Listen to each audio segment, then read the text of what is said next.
what we have to look at is the developmental stage where Namibia is. So the theme actually connects to Namibia as a developing nation, and it's crucial that we actually equip the citizens with the skills necessary to navigate the complexity of a changing world. So you look at the theme, promoting literacy for a world in transition. So literacy, the theme of it actually connects to a world that is rapidly changing. So literacy actually plays a very important role for our citizens to be able to connect to this ever-changing world. And I like your introduction because it goes beyond just being able to read and write. The world is changing so much, and we look at the digital age that we are living in. So for this transition to happen, we need to be equipped as citizens, and therefore it's actually a theme that very much resonates and connects to where we are as a country. Mm-hmm. So given the importance of literacy in nation building, what progress would you say Namibia has made in improving literacy rates, and what are the challenges that still persist? We should commend the government for what has happened since independence. And some people actually look at the fact that, okay, it's been 34 years and such, and there are various statements that are made.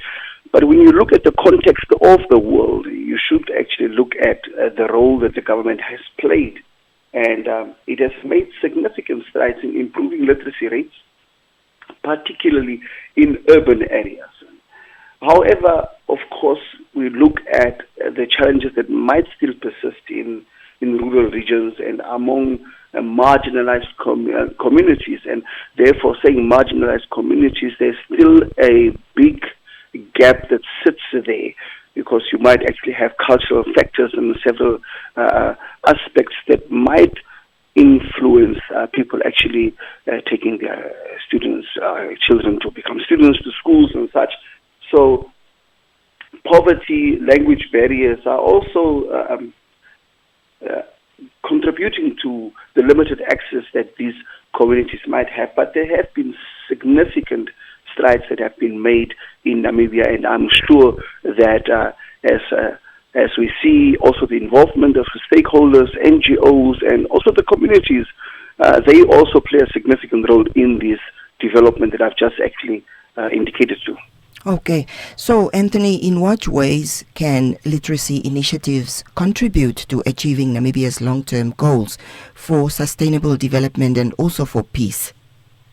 It is very much a cornerstone for sustainable development, and I think I go back to your introduction as well. For sustainable development, when you sustain something, you make sure that it actually is able to last. So looking at development and looking at literacy, they go hand in hand, because it empowers individuals to participate effectively in the economy.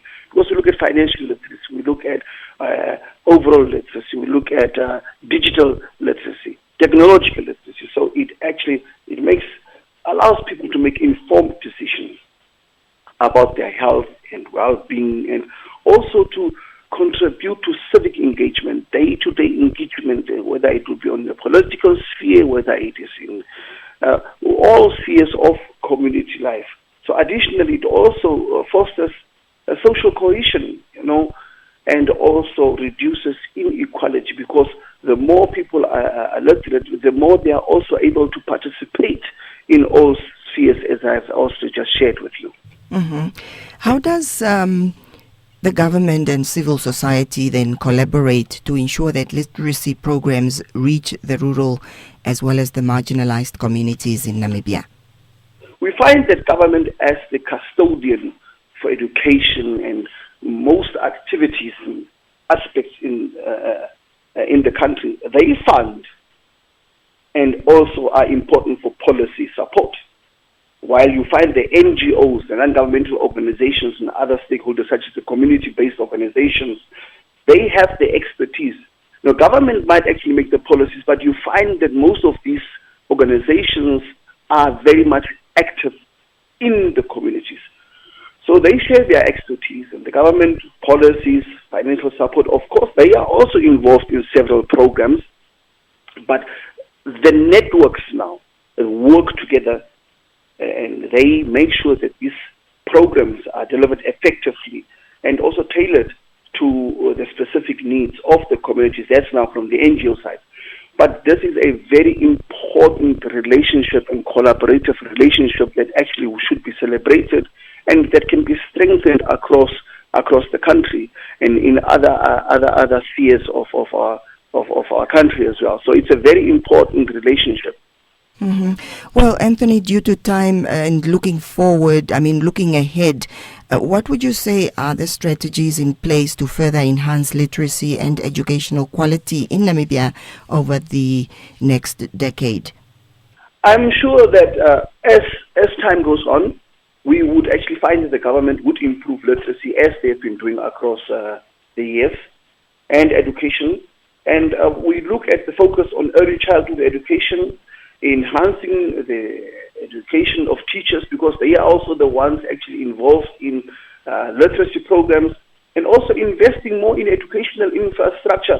Now, these strategies will help to create a more inclusive and equitable education system that benefit all Namibians. Additionally, I also see a focus on lifelong learning.